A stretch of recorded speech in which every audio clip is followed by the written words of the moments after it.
ربنا ای رب دی مونږ انک جامع الناس ای رب تڅ راجمع کوونکی د خلکو یې لیوم ای فی یوم په داسې ورځ کې لا ریب فیه چې په دې ورځ کې شک نستا ان الله لا یخلف المیعاد الله مخالفت نه کوي د وعدې.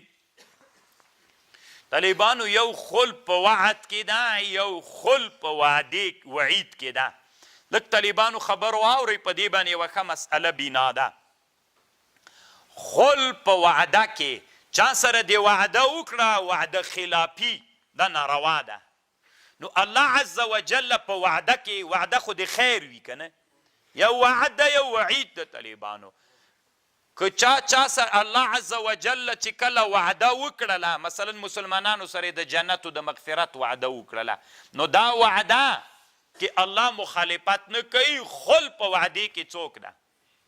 دا ناروا ده خل په وعده کې.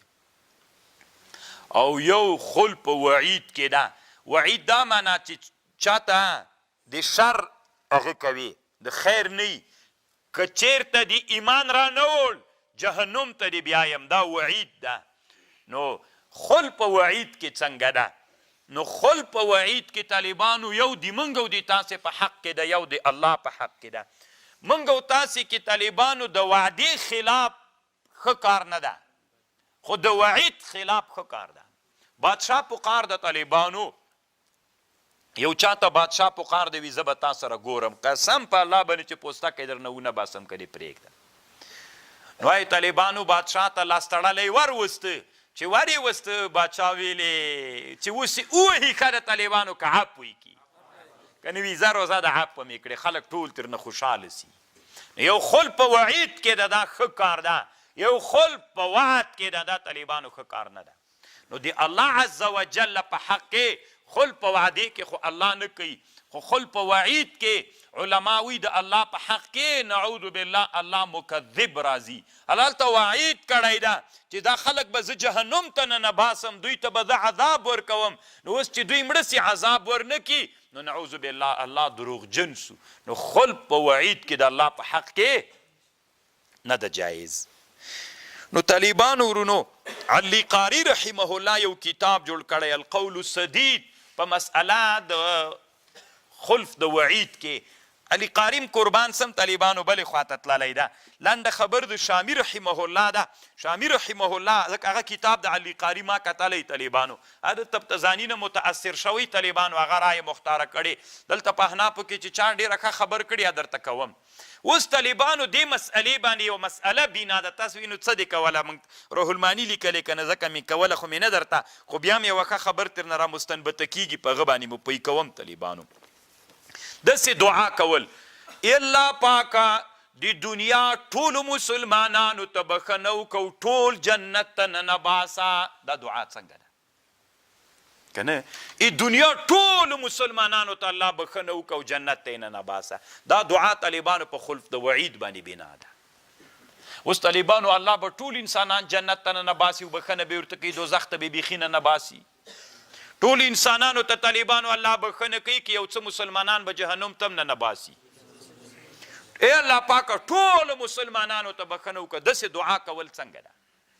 نو هغه علما چې وایي چې خلف د وعید د الله په حق کې ناروا ده دغه دعا هم ناروا بلي. دا دعا ناروا بلي. لکه دلته طالبانو ورونو خپله د دور المختار متن کې هم خبر سته خو یو عالم تیر سوی شافعي د مالکی د امام قرافي ورته وایي. امام قرافي وایي ان الدعاء بالمغفرة للكافر كفر ولطلبه تكذيب الله وان الدعاء لجميع المؤمنين بمغفرة جميع. ګوره طالبانو که داسې کوي ای الله پاکه کافرانو ته بښنه وکړي که داسې دعا دې وکړه چې کافرانو ته الله بښنه وکړي دا طالبانو د تا داسې مقصد د الله وعید کړی که نه کافرانو ته د تا دا مقصد ده چې د الله دروغجن کې نعوذ بالله. نو دا طالبانو وی کفر ده. او که داسې وایې چې الله ټولو مسلمانانو ته بښنه وکړي دا بیا طالبانو کفر نه ده حرام. دلته هم خلف د وعید باندې دا مسله بنا ده. خو طالبانو ورونو د مونږ په احنافو کې یو سړی تیر سوی ډېر ښه مولا ده علامه ابن امیر حاج نومیږي د ابن الهمام شاګرد ده په مونیه باندې شرحه کړې جلبة المجلی ورته وایي د ابن امیر حاج شرحه ډېر ښه محقق سړی ده دا طالبانو په احنافو کې د 2 جلدونو کې کتاب د ما سره شته نو هغه مې رانهول طالبانو نو هغې کتاب کې لیکلی دي چې یو کافر د یو مسلمان د خلف د وعید په حق د کافر کې ناروا ده دا د اهل سنتو مذهب ده نو داسې دعا کول چې الله کافر ته بخښنه وکړي دا ناروا ده حرامه ناروا او کفر ده ځکه تکذیب د الله راځي خلف وعید د الله په حق کې د کافر په حق کې جایز نه ده اما طالبانو ورونو خلف د وعید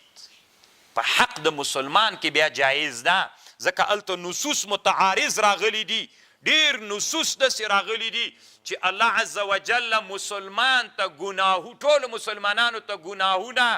په شرطونو باندې بخي چې عفو ورته وکړي اوس چې عفو ورته وکړي ټولو ته بیا خو الله چې مسلمانانو سره وعده د جهنمو د عذاب کړي طالبانو هغه مشروطه ده په نه عفو باندې که عفو ورته وکړي بیا عذاب څه ورته نو لنډه داسې سوله طالبانو تعبیر به داسې درته وکړم په پښتو باندې داسې دعا کول الله کافرانو ته بښنه وکړي دا ناروا ده داسې ځکه خلف د وعید ناروا ده د الله په حق کې او که داسې وي الله پاکه ټولو مسلمانانو ته څوک وکړي مغفرت و بښنه وکړي دلته خلف د وعید د الله په حق کې جایز ده طالبانو ځکه هغه وعید د الله چې راغلی هغه مشروط ده طالبانو په شرط هغه شرط دا ده چې نه عفو وي او که عفو راسه یا الله پاک ته بښنه ورته وکړي معنا عفو ورته وکړي نو چې عفو راغله خلف ته وعید نه راځي او وعید د الله چې راغلی هغه مشروط ته په چا باندې دا طالبانو د ابن امیر حاج خبر ده دغه د ابن امیر حاج خبره علامه ابن نجیم بحر الرایق کې مختاره ګرځولې علامه ابن العابدین الشامی رحمه الله مختاره ګرځولې نو طالبانو ورونو فکر تم پام وي داسې نه یو چېرته ناست په مجلس کې دعا کې الله ټولو مسلمانانو ته بښنه وکړي دلته به یو مولا ناست دي شر مقاصد به یې کتلی او دیستي به درته ووایي چې دا خو خلف د وعید راځي که نه دا دعا په دې بنا ده او شر مقاصد طالبانو په همدې تقریبا دا مختاره ګرځولې علامه تبتزانیه ناروا بلي حق طالبانو له دوی سره ده علامه شهاب الدین آلوسی رحمه الله وی خلف د وعید په حق د فساقو کې دا جایز ده ځکه مشروط ته په عدم عفو باندې بدلائل منفصله کما هو مشروط د ده رایم دا د طالبانو د روح المانی علامه شهاب الدین آلوسی عین د ده رایه مختاره کړې طالبانو خو یو ټکي ته تاسې فکر وي طالبانو روح المانی شامی